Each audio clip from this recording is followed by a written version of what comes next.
Iran is important in the world primarily due to its geographical location, which is its position on the Persian Gulf and the Arabian Sea.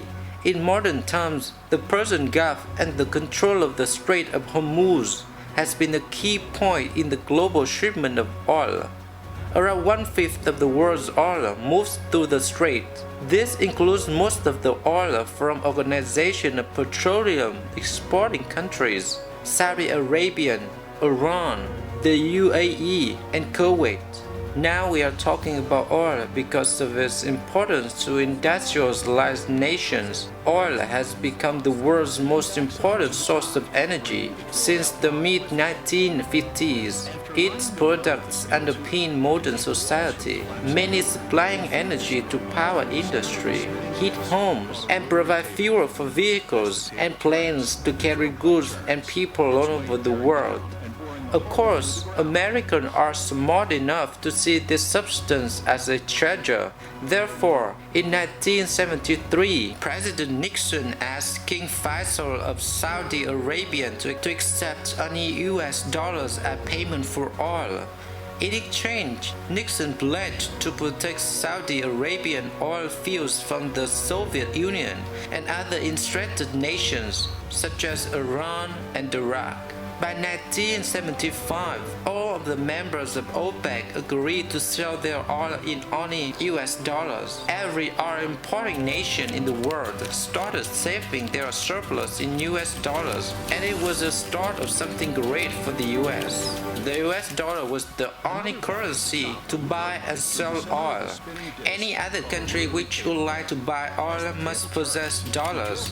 So therefore massive demand for US dollars ensued, pushing the dollar's value up and up. And then the petrodollar system was born as a brilliant political and economic move from America. It forced the world's oil money to flow through the US Federal Reserve, creating ever-growing international demand for both US dollars and US debt, while essentially letting the US pretty much own the world's oil for free, since oil's value is denominated in the currency that America controls and prints. However, in late 2000, France and a few other EU members convinced Saddam Hussein, the president of Iraq, to defy the petrodollar process and sell Iraq's oil for food in euros, not dollars. In a time between then and the March 2003, several other nations expressed their interest in non-US dollar oil trading, including Russia, Iran, Indonesia, and even Venezuela. This movement, founded in Iraq, was starting to threaten the dominance of the US dollar as a global reserve currency and petrol currency. In March 2003, the US invaded Iraq, ending the Oil for Food program and its Euro payment program. And then there is China. Iran's energy resources are a matter of national security for China, as Iran already supplies no less than 15% of China's oil and natural gas.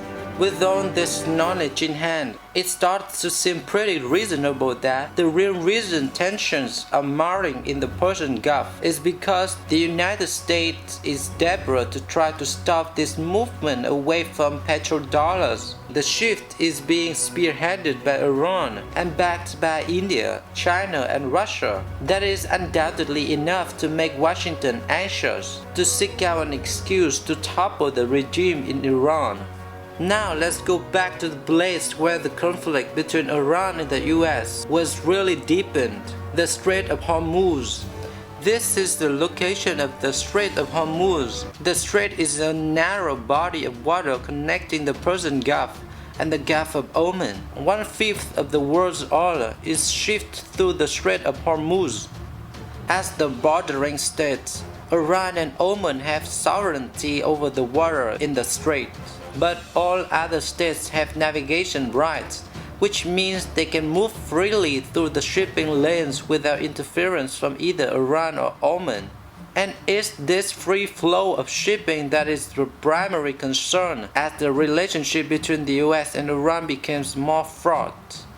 On May 12, 2019, 4 commercial ships were damaged in the Gulf of Oman. The U.S. military declared the ships were likely attacked by the Islamic Revolutionary Guard Corps or Iranian proxy forces. An investigation by the three countries led by the UAE found that it was likely mines were used and that it was a sophisticated attack designed to damage the ships but not to sink them or blow up their cargo.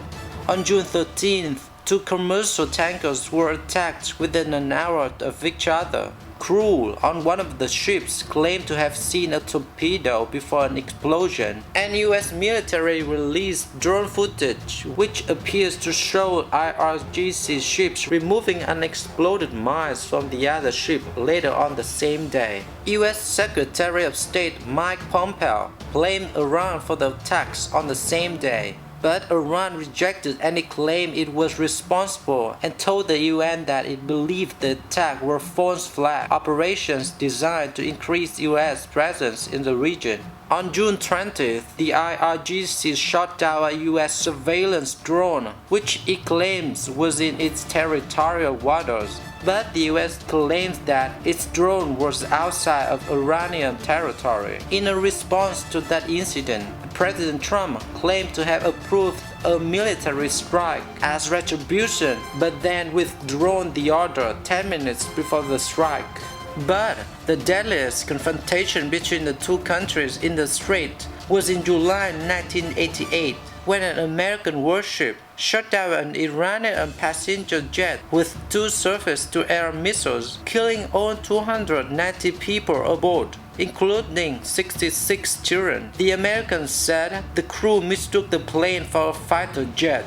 And now, in early 2020, the alleged assassination of Soleimani, ordered by President Trump, has triggered a dramatic escalation of tensions in the region and marked the most significant confrontation between the United States and Iran in recent years.